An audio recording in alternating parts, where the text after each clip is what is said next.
The 8th tree crashed down like a slow-motion car wreck. It demolished my back fence, flattened my raised garden beds, and showered my deck in splinters. Amid the roar of the chainsaw, I could hear my own security camera screaming in my mind. Is this actually real? It was all because there she was, perched on the hill behind my house. Patrice Ellison, HOA president of Timberline Preserve, sporting a floppy sun hat and clutching a latte, directing the crew like some suburban timber tyrant. That one, too.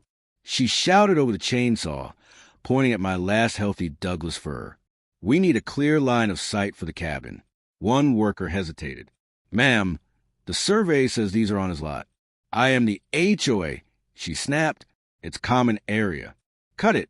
The saw roared, the tree leaned, and on my phone, safely backed up to cloud, the whole event was being captured, including the part where her husband Brad signed a work order with his full legal name. By the time the city arborist arrived a week later, Patrice had lost her trees, her cabin plans, and her presidency. Brad owed me $50,000. I'm Daniel Brooks, 39, mechanical engineer, professional introvert. I bought the house at the bottom of Cedar Loop for the trees. 8 tall, shady evergreens along the back property line that made my little deck feel like a cabin in the woods instead of Unit 14B in a vinyl-sided complex. Timberline Preserve. The neighborhood billed itself as a woodland community with natural buffers and protected tree corridors.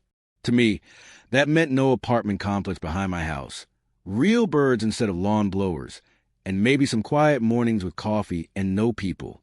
Enter Patrice Ellison. Late 40s, permanent gym leggings, hair that had never met humidity. She's the HOA president, green space coordinator, and the kind of woman who says we when she really means, I decided this 5 minutes ago. Her husband Brad was always a few steps behind, in polos and a permanently confused look. On paper, he's facilities chair. In reality, he just signs whatever Patrice hands him. Our first conversation was about my trees. I was staining the deck when she appeared at the property line, hands clasped like a realtor. These will look so much better limbed up, she said, nodding at the firs. They're blocking the ridge view from the trail above. It's kind of why I bought the place, I said. I like the shade. She smiled way too wide. Well, the HOA has a long-term vision for this slope. We want a more open concept forest. Those are 8 words that don't belong together, I replied. She laughed like I just told a joke. I hadn't. That's when the notices began. First notice taped to my door. Vegetation maintenance required. Trees in rear yard present as visually chaotic, block community views, and may encroach on common area. Please submit trimming plan within 14 days. I emailed the board. Just to clarify, those trees are on my lot. See attached survey. Also, visually chaotic is not a legal term. Patrice responded within the hour. Our records differ. Rear tree line is essentially shared space. We expect homeowner cooperation. I pulled up the official plat map from the county website. Property line clear. Trees, all mine. Behind the trees, a strip of protected greenbelt owned by the city, with a conservation easement on file. I attached all of it to my reply with a bonus line. Also, the greenbelt behind my fence is city property under a conservation easement. HOA has zero authority to alter it. Please stop threatening to touch anything with roots. That should have been the end. Instead, Patrice doubled down. She began labeling my trees a fire hazard, despite the city's own fire marshal report declaring them low risk and well-maintained. She sent courtesy reminders that obstructing community views could result in fines. At one point, she told a neighbor my yard was dragging down the vibe and making it difficult to market Timberline as semi-luxury. Then came the cabin. At the spring HOA meeting, Patrice revealed her vision, a community meditation cabin perched on the hill behind my house, overlooking the valley, complete with renderings, mood boards, Pinterest-level staging. The problem? Her perfect view line ran straight through my 8 trees. A guy in the back raised his hand. Isn't that green belt? It's underutilized, Patrice said briskly. We're in discussions. I checked with the city. The next day, no discussions.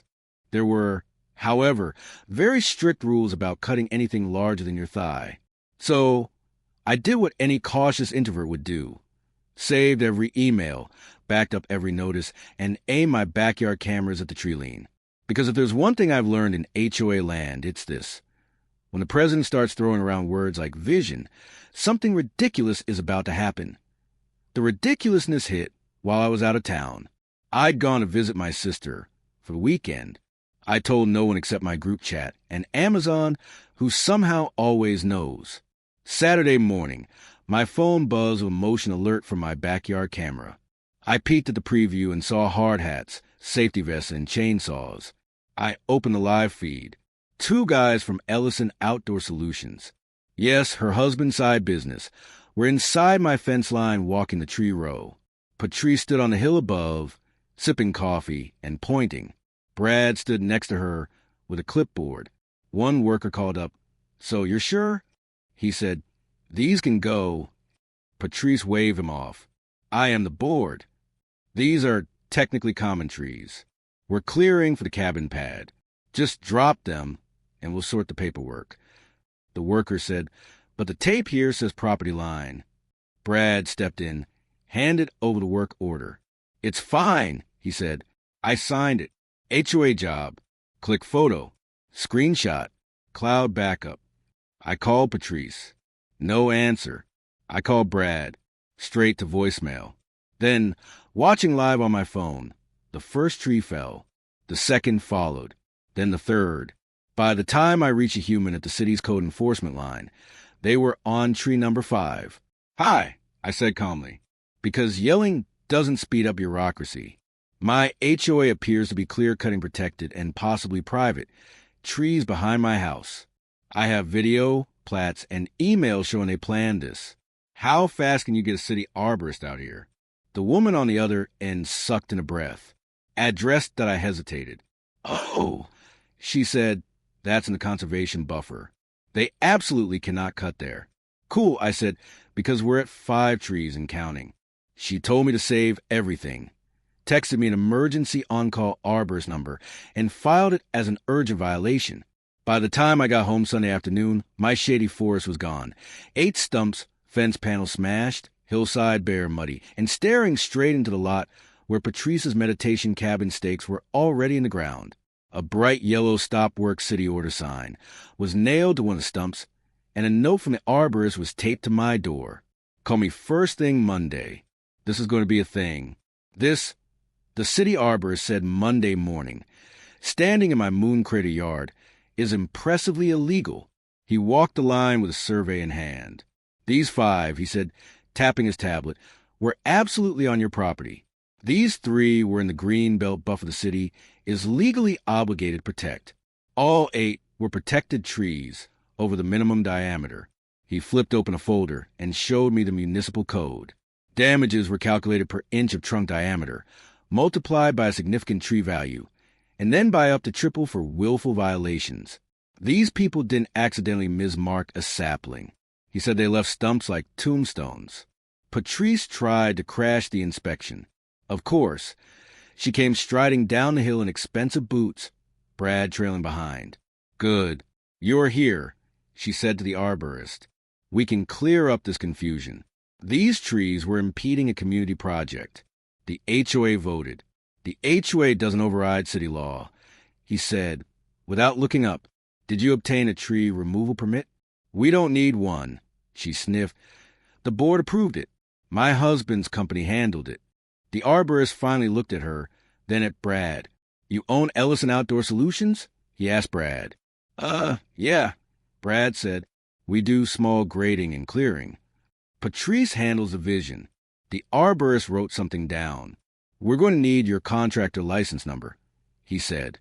"Also your insurance info and every document where the HOA authorized this." I stepped in, handing him my neatly organized folder. "Here are the emails where she calls the trees fire hazards and says she'll take care of it if I don't. Here's the plat, showing the line. Here's the greenbelt easement. And here's the video of her directing the crew and Brad signing the work order." Brad's face went pale. Patrice puffed up. "That video is out of context." The arborist showed her the yellow notice. "Context is 8 illegally removed protected trees," he said, and a cabin site staked in a conservation buffer. The next few weeks were a beautiful bureaucratic avalanche. The city issued a formal violation to both Ellison Outdoor Solutions and Timberline Preserve HOA. They assessed tree replacement costs, civil penalties, and required replanting at a 2-to-1 ratio. They notified the state environmental agency because part of the slope drained into a protected creek. The HOA's insurance company took one look at knowingly directed illegal tree cutting and said, in polite legal language, absolutely not. Intentional acts are not covered. Their letter said, if your officer acted outside her authority, that's on her. And anyone who signed the work order, which brought us squarely to Brad, he'd signed the contract. His company did the cutting. His name was on every document. Suddenly, Patrice's vision felt a lot less shared. We ended up in mediation before it became full-blown court. Me, my lawyer, Patrice, vibrating with indignation, Brad, looking like he hadn't slept in a week, the HOA's attorney, sweating through his suit, and a city attorney there as an interested party because of the conservation violations. My lawyer laid it out with the energy of someone explaining basic math to a child. 8 protected trees, she said, pointing at the photo board. No permits. Clear evidence of willful action. Trees on my client's land and city land. Damages under the municipal tree code calculate at. She slid a document across the table. $37 for 100, plus fence repair, landscape restoration, surveying, and legal fees. Total, just over $50. 000. Patrice scoffed. That's insane. They were ugly. Anyway, we improved the view. The city attorney spoke for the first time. Ma'am, the city can prosecute this as a criminal misdemeanor and pursue separate civil penalties. He said, we're here because your attorney begged us to consider a unified settlement instead. The mediator turned to Brad. Mr. Ellison, you signed the work order and directed your crew, correct? Brad nodded miserably. Patrice said the HOA owned the trees. She said she cleared it. I didn't check. The mediator folded her hands. Then legally, you are responsible for the damage along with any entity that authorized it. Brad glanced at his wife. So the HOA will cover it, right? He asked, hope flickering. The HOA attorney looked like he wanted to melt into his chair. Insurance has declined coverage for this incident, he said. And the bylaws don't indemnify officers for intentional violations of law. The association may contribute something, but primary liability is on the contractor of record. Silence. My lawyer slid over the settlement proposal. Here's what we're offering, she said. $50,000 paid to my client. That includes replacement trees, restoration, and fees. In exchange, we agree not to personally pursue Patrice or the HOA further. And the city folds their penalty into the same number. If you decline, we go to court and you risk higher damages, separate city fines, and a criminal record. Brad stared at the paper. Patrice hissed, don't you dare agree to that. This is political. He's just bitter about the cabin. We can fight this. The city attorney dropped the hammer. If you go to court and lose, he said, we will also pursue restitution for the greenbelt damage separately. That would be on top of whatever Mr. Brooks is awarded. And we will absolutely seek maximum penalties to make an example. Brad looked between his wife, the attorneys, the photos of my chainsaw yard. Then he picked up the pen. I'll sign, he said quietly. My company did the cutting. I should have checked. I'll figure it out. He signed the settlement agreement, hands shaking. Payment schedule? He asked. $20,000 within 60 days, my lawyer said. The remaining $30,000 over 3 years. Secured by a lien if you miss a payment. Patrice exploded. You can't put a lien on my house. It's his house, too, my lawyer said mildly. And actually, we can. Brad's hand froze over the signed document. His face drained the color as the full weight of what he just agreed to sank in. $50,000, a lien on his home, 3 years of payments. Patrice stared at him with an expression I'd never seen before, somewhere between rage and utter disbelief. The mediator pushed the papers into a folder and stood up. This mediation is concluded, she said. Mr. Ellison, you'll receive payment instructions within 48 hours. Patrice opened her mouth, but nothing came out. For the first time since I'd met her, she was completely, utterly silent.